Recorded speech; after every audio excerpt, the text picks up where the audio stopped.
Welcome to another video. আজকের ভিডিওতে আলোচনা করব 5টি এমন বিষয় যা আপনাকে ভাবতে বাধ্য করবে। তো চলুন দেরি না করে আজকের ভিডিও শুরু করা যাক।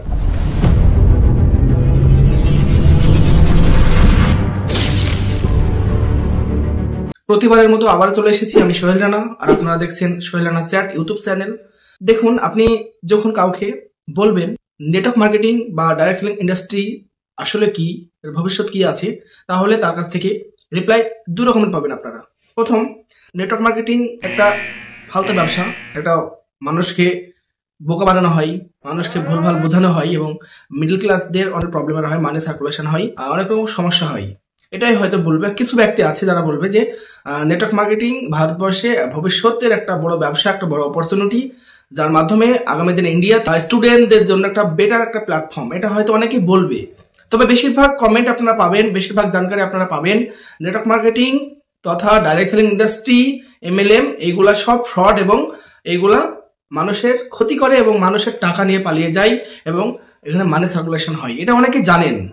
তবে আজকে আপনাদেরকে এমন 5টা বিষয় আমি জানাবো, যে 5টা বিষয় আপনারা যদি জানা থাকে আপনাদের, তাহলে আপনারা সহজেই কারোর ভুল পথে এবং কারো ভুল কথায়, আপনারা ভুল জায়গায় আপনারা আপনাদের টাকা এবং সময় কোনটা ইনভেস্ট করতে চাইবেন না।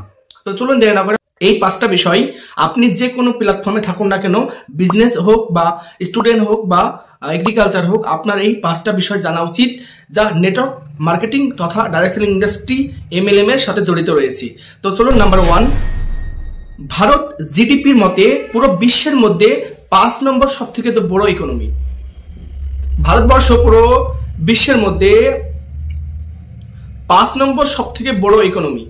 সব থেকে তো বড় কথা, পুরো বিশ্বের মধ্যে ভারত 5 নম্বর ইকোনমিতে আছে এবং 2025 থেকে 26-এর মধ্যে আমাদের জিডিপি জার্মানিকে ছাড়িয়ে যাবে এবং আমাদের নম্বর 5 থেকে 4 নম্বর হয়ে যাবে।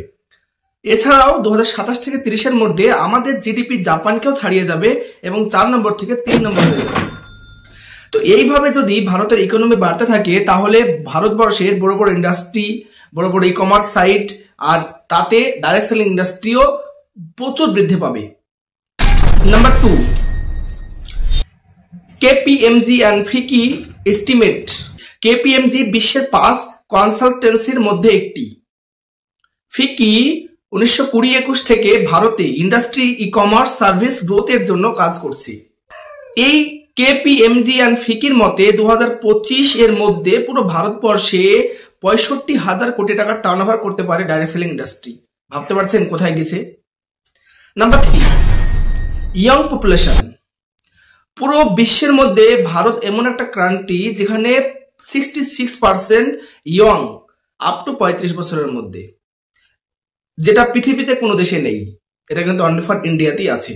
ইন্ডিয়া পুরো বিশ্বের মধ্যে সব থেকে তো ইয়ং জেনারেশন সব থেকে তো বেশি। Number 4, government project. Direct selling industry ভারতে 5টি বড় ইনিশিয়েটিভ সাপোর্ট করে, যেমন skill India, make in India, start up India, woman empowerment, digital India. তো এইগুলা ভারতের বড় প্রজেক্ট এবং এগুলো বিনা পয়সায় বিগত কিছু বছর ধরে ডাইরেক্ট সেলিং ইন্ডাস্ট্রি এবং নেটওয়ার্ক মার্কেটিং খুব ভালোভাবে কন্ট্রিবিউশন দিয়েছে। Number 5, flexibility offer. আপনি বাড়িতে বসেই ডিসাইড করতে পারেন আপনি কি কাজ করতে চান। আপনি বাড়িতে বসেই আপনার ডিসিশন নিজেই নিতে পারেন, আপনি আপনার ডিসিশনের মালিক হতে পারেন, যেটা সাধারণ থেকে অতি সাধারণ মানুষ তথা লোয়ার মিডল ক্লাস ফ্যামিলি কোনোদিন ভাবতেও পারেনি। বাড়িতে বসে অনলাইনের মাধ্যমে নিজের ডিসিশন নিজে নেওয়া যায়, নিজের ইনকাম নিজে করা যায়, নিজের সময় নিজে বের করা যায়, নিজের ডিসাইড নিজে নেওয়া যায়। এটা কিন্তু আমাদের দ্বারা কখনো সম্ভব নয়। তবে ডাইরেক্ট সেলিং ইন্ডাস্ট্রি আগামীতে হতে চলেছে এমন একটা ইন্ডাস্ট্রি যা ভারতবর্ষে না তথা পুরো বিশ্বের মধ্যে সব থেকে তো বড় opportunity middle class, lower middle class, অতি সাধারণ মানুষের জন্য। তো আপনারা দেরি করবেন না। আপনারা যখন আপনাদেরকে ডাইরেক্ট সেলিং এর কথা বলা হয়, যখন আপনাদেরকে নেটওয়ার্ক মার্কেটিং এর কথা বলা হয়, তখন আপনাদের মনে, আপনাদের চোখের সামনে নেগেটিভ পয়েন্টগুলো আসে। কারণ কথায় আছে, নেগেটিভ জিনিস সহজেই ভাইরাল হয়ে যায়। আপনারা যখন অনেক ভিডিও দেখবেন, আমাদের ইউটিউবে অনেক ভিডিও পাওয়া যায় যেগুলা মানি মার্কেটের কথা বলা হয়, network marketing as a fraud, as a scam ব্যবসা বলা হয়। অ্যাকচুয়ালি মানি মার্কেট ব্যবসা নয়, network marketing, direct selling industry, MLM actually ইন্ডিয়াতে লিগ্যাল, বাট এখানে লাখ লাখ কোম্পানি রয়েছে, তার মধ্যে কিছু কোম্পানি লিগ্যাল আর বাদবাকি কোম্পানি সব ইনলিগ্যাল। ইনলিগ্যাল কোম্পানিতে আপনারা পা দেবেন না, এবং কোম্পানির প্রোফাইল, কোম্পানির ভিত, কোম্পানির এডুকেশন সিস্টেম, কোম্পানির প্রোডাক্টের কোয়ালিটি, কোম্পানির ম্যানুফ্যাকচার এরিয়া, কোম্পানির এডুকেশন সিস্টেম, কোম্পানির TDS দিয়ে টাকা দেয় কিনা, কোম্পানির ট্যাক্স ফাইল আছে কিনা, কোম্পানির ইনকাম কিভাবে জেনারেট করে, এই সমস্ত কিছু না দেখে আপনারা হুট করে হয়তো জয়েনিং করে দেন, হুট করে হয়তো কাজ শুরু করেন।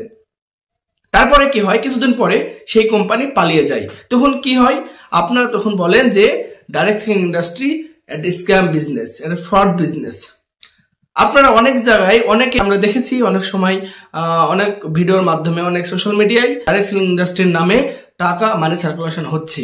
অ্যাকচুয়ালি তারা ডাইরেক্ট সেলিং এর মধ্যে পড়েই না, কারণ ডাইরেক্ট সেলিং ইন্ডাস্ট্রি 2021 সালে যে রুলস বার করেছে, সেই রুলস অনুযায়ী তারা কিন্তু কোনোটাই আওতাতে পড়ে না। যেমন এখানে ডাইরেক্ট সেলিং ইন্ডাস্ট্রি যদি জেনুইন হয়, যদি কোনো ডাইরেক্ট সেলিং ইন্ডাস্ট্রি জেনুইন হয়, তাহলে কিছু জিনিস আজকে জেনে রাখুন। যেমন প্রোডাক্টের কোয়ালিটি হবে ভালো, এবং প্রোডাক্টের দাম বাজারের থেকে তো প্রায় সমান হবে, একটু কম হতে পারে। তারপরে বাজারের যে প্রোডাক্টের চাহিদা, সেই চাহিদা যেন ডাইরেক্ট সেলিং এ থাকে, এবং কোম্পানির ভিত, ম্যানুফ্যাকচার এরিয়া, এডুকেশন সিস্টেম, এবং কোম্পানির ইনকাম জেনারেট কিভাবে করে, কোম্পানির প্রোডাক্ট রিটার্ন হয় কিনা, প্রোডাক্টের কোয়ালিটি কেমন, পরে আপনারা ডাইরেক্ট সেলিং ইন্ডাস্ট্রিতে কাজ শুরু করবেন, নয়তো আপনারা কিন্তু এখানে ফেলিওর হয়ে যেতে পারেন। তো বাজারে এই ধরনের অনেক কোম্পানি রয়েছে যারা একদম প্রথম থেকে এভাবে ইন্ডিয়াতে মানি সার্কুলেশনের কাজ করেছে, অনেক সমস্যা হয়েছে। তো দেখুন, জীবনে কামিয়াব হতে গেলে সঠিক সময় সঠিক কাজ আর সঠিক প্ল্যাটফর্মে করতেই হবে। যদি আপনারা সঠিক কাজ সঠিক প্ল্যাটফর্মে আপনারা না করতে পারেন, তাহলে কিন্তু আপনারা কোনো জায়গায় আপনি সফলতা পাবেন না। সফলতার জন্য সফলতার একটাই চাবিকাঠি যে আপনাকে মেহনত করতে হবে, এবং সঠিক কোম্পানিতে সঠিক সময় করতে হবে, কোনো সময় ফাঁকা দিলে চলবে না। আর আমরা অনেকেই ডাইরেক্ট সেলিং, নেটওয়ার্ক মার্কেটিং এর সম্পর্কে অনেক নেগেটিভ পজিটিভ অনেক রকম কথা বলি। অ্যাকচুয়ালি জানবেন, শুনবেন এবং বুঝবেন, তারপরে কাজ করবেন। তো ধন্যবাদ, জয় হিন্দ।